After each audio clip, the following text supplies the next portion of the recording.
Hello friends, मैं Rajesh Kumar every classes में आपका स्वागत है। चलिए आज का वीडियो बहुत ही इंटरेस्टिंग होने वाला है फ्रेंड्स, क्योंकि आज हम लोग पढ़ेंगे वायुमंडल। ये साइंस का टॉपिक्स है, बहुत इंपॉर्टेंट टॉपिक्स है। चलिए इस पे हम लोग चर्चा करते हैं। वीडियो लास्ट तक देखने के बाद आपको ये एहसास होगा कि हम बहुत कुछ सीख चुके हैं और इस टॉपिक से आने वाला कोई भी क्वेश्चन एग्जाम में नहीं छूटेंगे फ्रेंड्स। तो चलिए वीडियो लास्ट तक वॉच जरूर कीजिएगा। क्या बोलते हैं, वायुमंडल से रिलेटेड जितने भी एमसीक्यू क्वेश्चन बन सकता है उस पर हम लोग चर्चा करेंगे, ठीक है ना। तो वायुमंडल किसको कहेंगे कि मतलब वायु से घिरा हुआ एक आवरण है, क्या ना। वायु मतलब हवा से, माने वायु से घिरा हुआ एक आवरण, तो उसी को क्या कहेंगे, वायुमंडल कहेंगे। तो जैसे कहने का ये मतलब हुआ कि ये हमारे क्या है, अर्थ मान लेते हैं। ये क्या हो गया, अर्थ यानी कि पृथ्वी हो गया। तो हम लोग यहाँ रहते हैं और मान लेते हैं यहाँ एक सन है। तो ये सन हमारा जो क्या है, सूर्य है, क्या नहीं। बात को समझ में आ रहा। तो इस प्रकार से ये हमारा जो टोटल क्या हो गया, आवरण हो गया, और इस पे डिफरेंट प्रकार का गैस से एक आवरण बना हुआ है, तो उसी को क्या कहेंगे, वायुमंडल कहेंगे। समझ में आ रहा। तो इसको वायुमंडल को 5 परत में बांटा गया है। कितने परत में बांटा गया है, 5 परत। तो कितने कौन सा परत है, क्षोभ मंडल, जिसको हम लोग संवहन मंडल के नाम से भी जाने जाते हैं। अब क्वेश्चन बनता है कि क्षोभ मंडल को किस नाम से जाना जाता है, कौन सा नाम से जाना जाता है, संवहन मंडल। उसके बाद समताप मंडल दूसरा है, तीसरा है मध्य मंडल, चौथा है आयन मंडल, है क्या ना। और पांचवा जो लास्ट होता है वो बहिर्गमन की बाहरी वायुमंडल होता है। समझ गया, कोई दिक्कत। तो सबसे पहले हम लोग जानेंगे कि वायुमंडल का जो सबसे ऊपरी परत होता है, सबसे ऊपरी परत, उसके अध्ययन को क्या कहते हैं, एरोलॉजी कहते हैं। क्या कहते हैं, एरोलॉजी। माने ऊपरी वाले अध्ययन को क्या कहते हैं, एरोलॉजी। और जब निचला परत जो सबसे नीचे होता है उसके अध्ययन को क्या कहते हैं, मेट्रोलॉजी। क्या कहेंगे, याद रखना, मेट्रोलॉजी। कहने का मतलब ये हुआ सबसे ऊपरी परत के अध्ययन को एरोलॉजी और सबसे निचला परत के अध्ययन को क्या कहते हैं, मेट्रोलॉजी। बात को समझ में आ रहा है। तो चलते हैं हम लोग। तो इसी पे हम लोग 5 परत पे हम लोग चर्चा करेंगे। और हमारे वायुमंडल में कौन सा गैस पाए जाते हैं, सबसे ज्यादा 78% नाइट्रोजन गैस पाए जाते हैं। कार्बन डाइऑक्साइड 0.003% पाए जाते हैं। और ऑक्सीजन कितना, 21% पाए जाते हैं। आर्गन 0.93% पाए जाते हैं। नियोन 0.0018% पाए जाते हैं। और हाइड्रोजन जो कि सबसे ज्यादा मतलब सुनने को मिलता है, और उसका कितना परसेंटेज पाए जाते हैं, 0.001%। क्लियर। तो अब हम लोग इतना तो कुछ जानते हैं। तो सबसे पहले अब हम लोग एक एक करके हम लोग जानेंगे कि ये क्षोभ मंडल क्या है, समताप मंडल क्या है, मध्य मंडल क्या है। इसी पर हम लोग चर्चा करेंगे। तो लास्ट तक देखिए बढ़िया से। तो सबसे पहला जो परत होता है क्या नहीं, 5 परत में इसको डिवाइड करेंगे। एक, दूसरा हो गया, तीसरा हो गया, 1 2 3, और ये चौथा हो गया, और ये लास्ट क्या हो जाएगा, 5वां। बात को समझ में आ रहा है ना, नहीं समझ में आ रहा है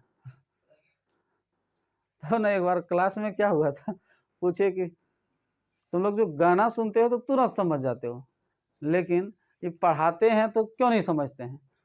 तो कोई लड़का बोलता है क्या कि सर पढ़ाना जो क्या बोलते हैं, गाना एक सरल भाषा में है इसलिए बहुत जल्दी समझ जाते हैं।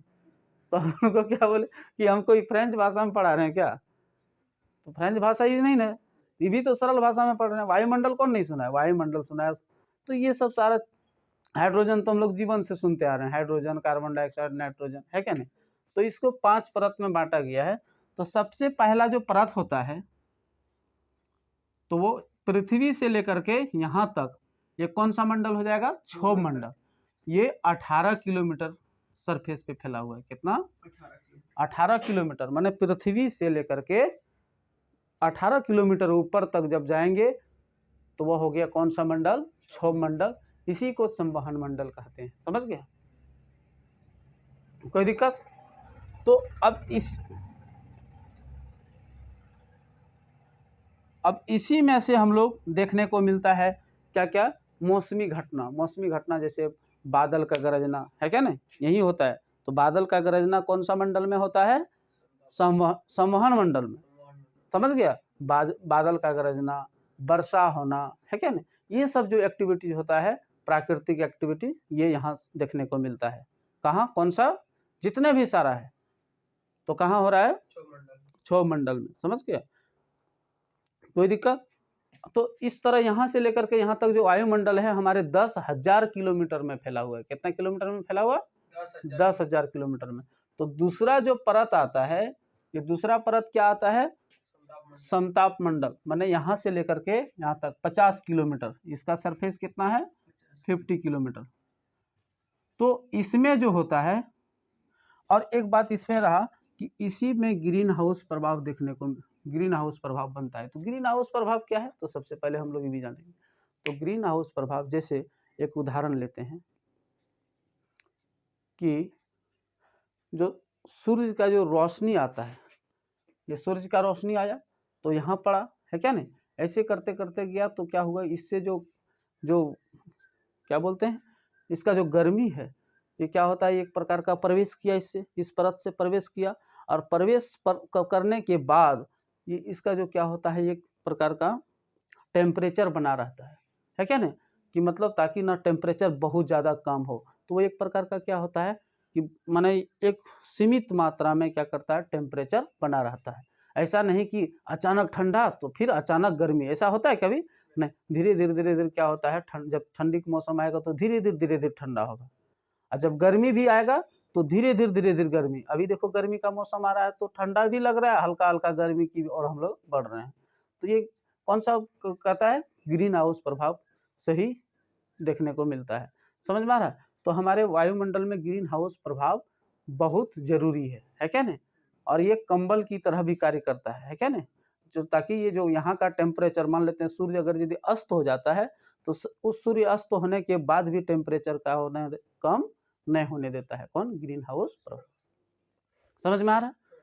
अब उसका जो नेक्स्ट अब पार्ट आता है कौन सा? समताप मंडल। समताप मंडल में कोई भी क्या बोलते हैं, प्राकृतिक घटनाएं नहीं होते हैं, जैसे बादल का गरजना है क्या ना, बारिश होना, ये सब एक्टिविटीज इस पे नहीं होता है। और इसी मंडल पे, इसी समताप मंडल पे क्या करते हैं, एरोप्लेन वगैरह चलता है क्या ना। हवाई जहाज किस परत पे चलता है? समताप मंडल में चलता है। कोई दिक्कत? तो ये क्वेश्चन डायरेक्टली बनता है, तो ध्यान रखिएगा कि हवाई जहाज जो बनता है कौन सा मंडल पे चलता है? तो समताप मंडल पे चलते हैं। उसके बाद आता है मध्य मंडल। तो दूसरा यहाँ से यहाँ तक जो होता है 80 किलोमीटर सरफेस जो होता है वो क्या बोलेंगे? मध्य मंडल। समझ में आ रहा? इसी में ओजोन लेयर बनता है। इसी परत पे क्या बनता है फ्रेंड्स? ओजोन लेयर बनता है। ओजोन लेयर भी एक प्रकार का जरूरी है। कैसे, क्या जरूरी है? तो देखेंगे कि जो हमारे सूर्य की रोशनी, बहुत सारे विकिरण पाए जाते हैं, अल्ट्रावायलेट पाए जाते हैं क्या नहीं, तो ये डायरेक्ट क्या करता है, ये क्या बोलते हैं, ये डायरेक्ट विकिरण इसको क्या करते हैं, अंदर नहीं जाने देते हैं। अगर यदि डायरेक्ट इसका जो अल्ट्रावायलेट इस पे पड़ेगा तो यदि पार हो जाएगा तो ये बहुत मोटा परत होता है ओजोन लेयर, अगर इस पे पार होता है तो हमारे जो क्या बोलते हैं जीव जंतु को काफी नुकसान पहुंचा सकता है, और त्वचा संबंधित बहुत सारे बीमारी भी फैल सकते हैं, हो सकते हैं। तो ठीक उसी प्रकार जो हमारे क्या करते हैं, सूर्य की रोशनी जो आते हैं तो क्या करते हैं, ओजोन लेयर उसको यहाँ से टकराने के बाद तुरंत उसको क्या कर देते हैं, रिफ्लेक्ट कर देते हैं कि हमें ये नहीं चाहिए, है क्या नहीं। तो सबसे पहले हम लोग ये जानेंगे, अगर भी मान लेते हैं ओजोन लेयर कहीं फट जाएगा या क्या बोलते हैं छेद हो जाएगा तो क्या हुआ, हम लोगों के लिए बहुत हानि पहुंचेगा। बात को समझ में आ रहा? अब आता है क्या बोलते हैं, आयन मंडल।